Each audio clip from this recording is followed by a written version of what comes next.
Perkenalkan, nama saya Calvin Pratama Toroy, NPM 23062429395. Di video ini saya akan menjelaskan secara singkat TP Modul 7 dengan topik Modular Programming in VHDL. Di sini ada bagian teori. Singkatnya, teori ini mengenalkan Modular Programming dalam VHDL, di mana meliputi beberapa konstruksi utama yaitu procedure, function, impure function, dan structural modeling. Nah, modular programming ini membantu memecah kode menjadi blok kecil yang mudah digunakan dan bisa digunakan secara rekursif. Nah, procedure merupakan blok code yang mengelompokkan tugas tertentu dalam satu unit. Ini memungkinkan tugas yang berulang dipanggil ulang atau rekursif tanpa duplikasi kode.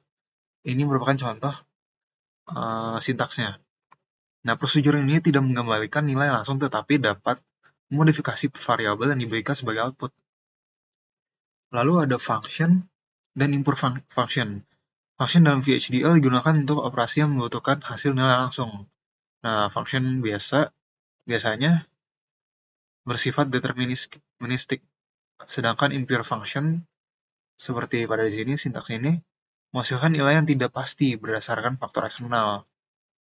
Ini misalnya di sini. Nah, impure function ini tidak bisa disintesis karena ketidakpastiannya. Lalu ada structural modeling dalam modular design. Kenapa saya mention structural modeling? Karena ini mirip dengan modularitas pada pemrograman objek.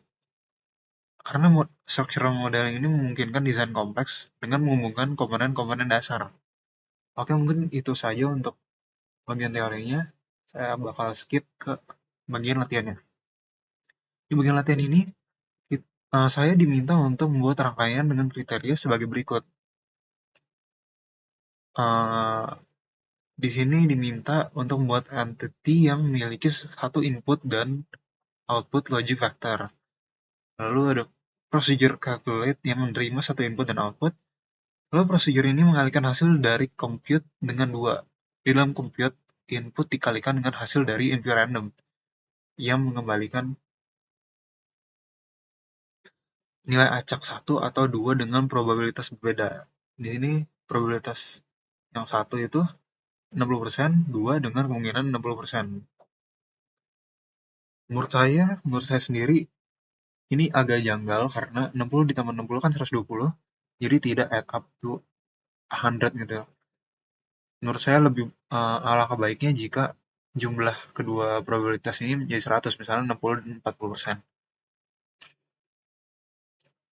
Oke, ini merupakan kode dari rangkaian yang sudah saya bikin. Oke, di sini kita pakai library yang standard logic, terus ini buat konversi integer, sama di sini untuk random number generation. Terus ini entity-nya saya namain modular example.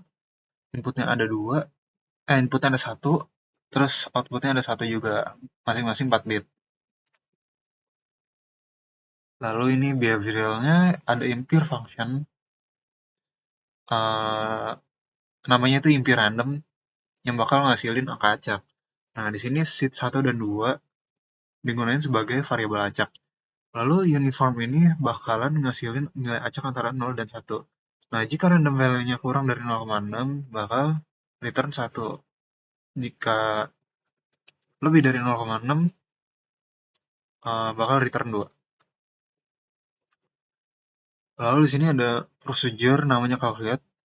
Dia bakalan nerima input value dan bakal ngeluarin output value. Dan di sini random multiplier-nya bakal menerima hasil dari impure random. Terus output value yang dihasilkan tuh dari perkalian 2 dikali input value dikali random multiplier. Lalu di sini bikin prosesnya di mana temporary output-nya itu digunakan untuk menyimpan hasil sementara dari calculate. Terus di sini kita manggil calculate untuk convert input vector ke integer, terus simpan ke temporary output, lalu kita bakal convert balik temporal output ke standard logic factor buat outputnya. Oke, di sini ada test bench yang sudah saya bikin. Di sini tesnya simple. Di sini ada 1, 2, 3, 4, 5. Oke, di sini ada hasil dari tesnya. Mungkin kita bisa analisis satu-satu. Ada yang input 1. Oke, di sini hasilnya 4. Itu nunjukin bahwa impi random ngasilin nilai 2. Karena kan 1 dikali 2 kali 2 sama dengan 4. Oke, berarti sesuai dengan harapannya. Oke, yang input vektor 2 itu 2, outputnya 8. Oke, 2 dikali 2 dikali 2 jadi 8. Sesuai. Terus yang ketiga, hasilnya 12. 3 kali 2 kali 2 sama dengan 12. Oke, sesuai. Terus 4. Nah, 4 ini merupakan anomali yang saya juga agak bingung. Kemungkinan besar ini terjadi karena faktor kesalahan pada RNG atau pada convert pada bagian converternya itu loh. Oke, yang input terakhir 5 ini ngasilin outputnya 4. Harusnya itu 5 kali 1 kali 2 sama dengan 10. Berarti di 2 ini salah. Nah, dari rangkaian ini mungkin aplikasinya tuh bisa di sistem produksi dan quality control, di mana impi random dapat digunakan untuk mensimulasikan variasi ukuran atau berat produk yang terjadi secara acak.